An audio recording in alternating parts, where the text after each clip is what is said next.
Hello, everyone. I'm Simon Ford of Ford's Gin. Martinis, gin and tonics, Negronis, great classic cocktails is what I'm about. But I also love to hear of great recipes from great bartenders from around the world, which is why we've partnered with Beyond the Drink for this season. Cheers.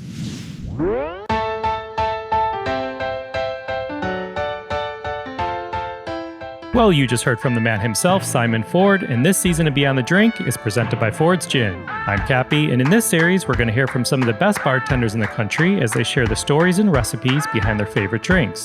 Beyond the Drink is a spin-off of Beyond the Plate, our podcast that sits down with the world's culinary elite to explore their journey into the food industry and the social impact they have made in their community. So if you're new to Beyond the Drink, welcome. If you listened before, we're so glad you're back.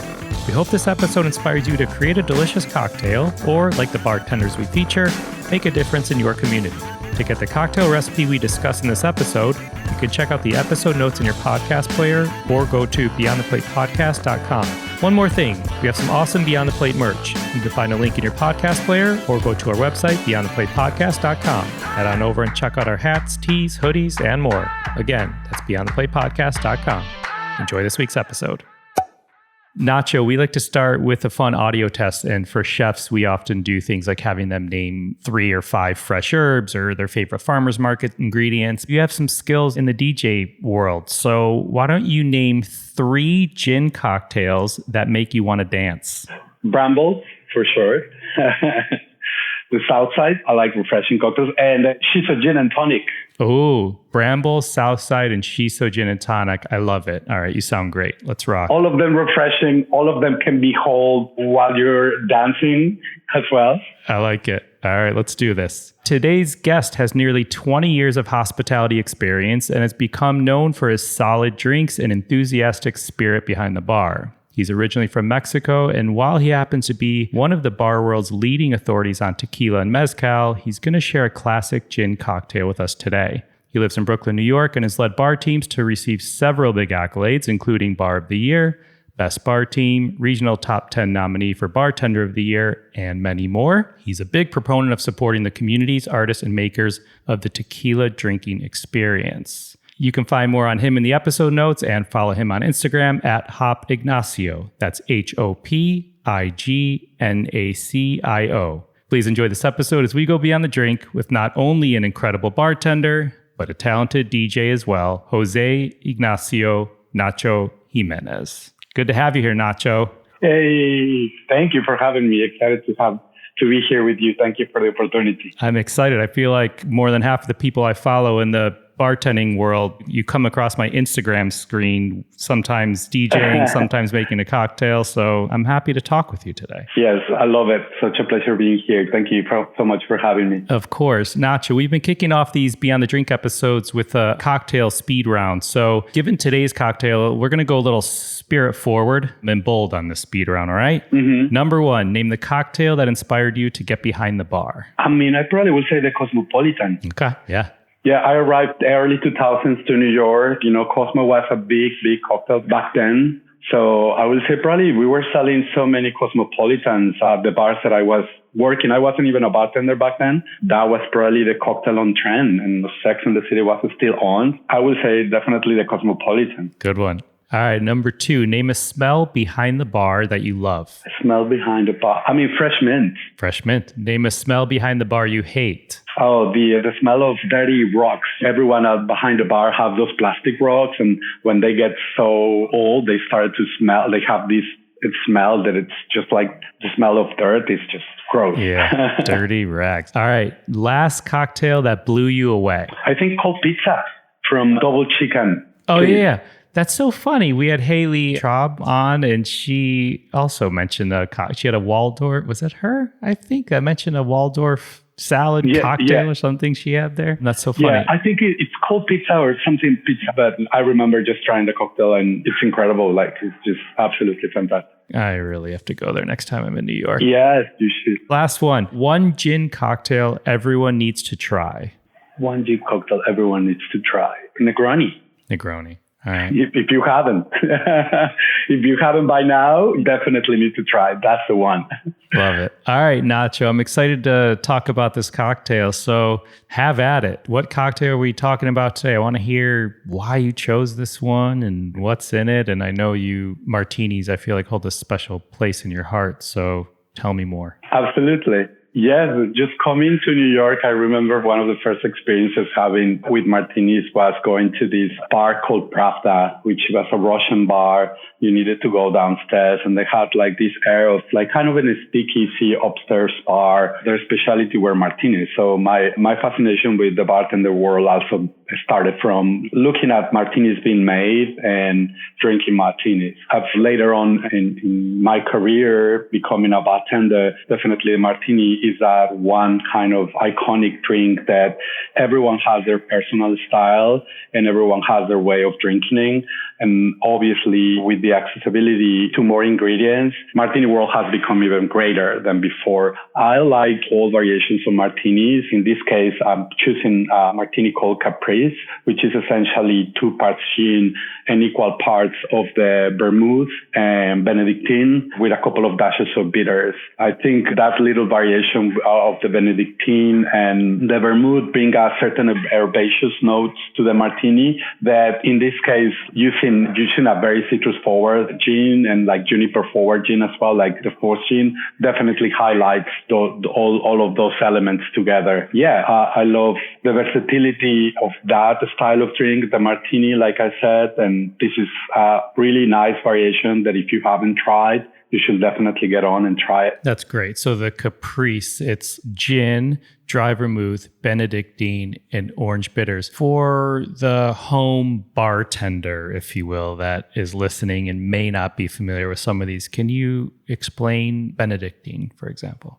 Yes, Benedictine it's an herbaceous, like no one really knows the recipe. The recipe belongs to the Benedictine monks in France. So it's like a secret recipe with like up to 60 different herbs and spices going into the preparation of it. It's also used in a lot of like classic cocktails. The one that comes to mind, I think the Singapore Sling, where the use of Benedictine is like essential to the creation of a cocktail. It just has this really super nice kind of sweet herbaceous notes to it that can really open up a different dimension in terms of flavor for anything that you're mixing it with. I think the Benedictine and bitters is also a really good combination. You can also just enjoy Benedictine on its own or with a little bit of ice, and it's a really, really pleasant digestive as well, just because of the herbaceous quality of it. Oh, that's cool. Can you chat for a minute or two on just like the different types of martinis? And I ask because it's such an interesting cocktail that seems so simple, but like you said, it's inspirational, really, like depending on which way you go with it. And Simon Ford, we did a special episode with him a couple seasons ago, and he was saying how he has his Ford's bottle in the freezer of 2 different versions. One's a 50-50 and one's, 5-1, I believe. And then Masa Urushido was on also talking about how he makes a martini at home. And most bartenders, we ask, what's the cocktail everyone should learn how to make or drink? And martini's often the answer, which is, I'm a chef by trade, so I look at it as like, really? A martini? Like it just seems so simple, but sometimes simple is, best. So I'm kind of curious on that. The martini, as I mentioned before, is that cocktail that gives you the flexibility of go a million different ways. Very much like a Manhattan is that cocktail that you can adapt to your own preferences. And it's a cocktail that you can explore a million different ways, because what we really should try to maintain is the quality of the ingredients that you're using and how are they reflected at the end of the product, right? So in this case, like the quality, if gin is used, the quality of the gin and those ingredients that are in gin and what goes with it. I feel like it's the easier way to kind of like easier and at the same time complicated, easier way to complement what goes with that one ingredient. It's on the very basic level. So what vermouths are there available that complement, in this case, fourth gin to highlight those ingredients that are used to make fourth gin and the final product. There's a million vermouths out there in which you can take a different direction for that same martini. You were mentioning about martinis that are 5 parts to 1, or I personally at home do 50-50 martinis, not using vermouth, but now you have the availability and the use of the many different sherries. Whether it's an Amontillado sherry, whether it's a Fino or a Manzanilla, all of these different sherries can bring different notes out of the gin. I feel like it's like the purest, most simplest and satisfying variation on martinis that you can make. But as the example that I'm using, or like the drink that I'm choosing for this podcast, shows you can also use liqueurs into it. You can use, the vermouth or the sherries along with it, but you can also use, I've seen people do bar spoons of chartreuse or orange liqueurs or other different liqueurs into martinis that really definitely open the martini world into a million different avenues that you can explore. And also they can become very versatile, depends on what you're having with food. That's cool. I love that. I'm craving a martini and it's a little too early for me. But, right? Me too. Nacho, where does I know you're master behind the bar, but also DJing, which we hit upon towards the beginning. Where does your love of music come from? My mom has always been a music collector. She always collected that. I grew up in the 80s, so cassettes and 80s and 90s, and CDs were becoming a thing, like late 80s, early 90s in Mexico. So my love for music definitely is inspired by my mom. And she had like a super wide range of music that she would listen to. And I felt like that's what I always liked. We weren't only listening to whatever was it on the top 20 charts. We were listening to sometimes odd like stuff that, she will get recommended. She just had a fascination for music. And I think I inherited that from her.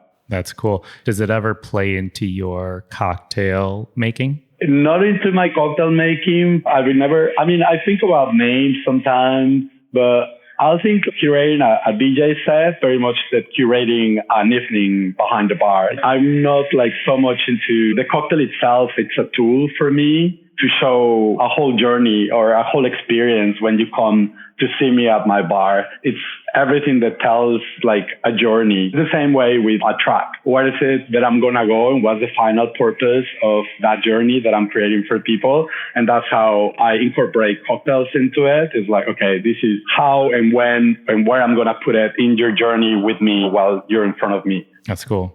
I like that. Awesome. So I want to touch upon social impact and giving back. I mentioned before we started recording, our listeners of the podcast, Beyond the Plate, they know that we celebrate social impact with all of our guests, most of our chefs, and it's no different with the bartenders as well, how much they do to give back to the community. So I just wanted to give you a moment to shed some light if there's a certain cause that you work with or a certain charitable organization to raise awareness for. I just did an event not too long ago, 3 weeks ago, where I DJ'd at my friend's bar in Brooklyn, they're both from Iran. And knowing what's the situation in Iran right now, I felt like we needed to not only create a party that was meant to gather a bunch of friends and listen to music and dance, but also that we have a unique opportunity to support the struggle that the people from Iran and women from Iran have been going through. So we organized a party for Woman Life Freedom in New York City, where we raised some of the funds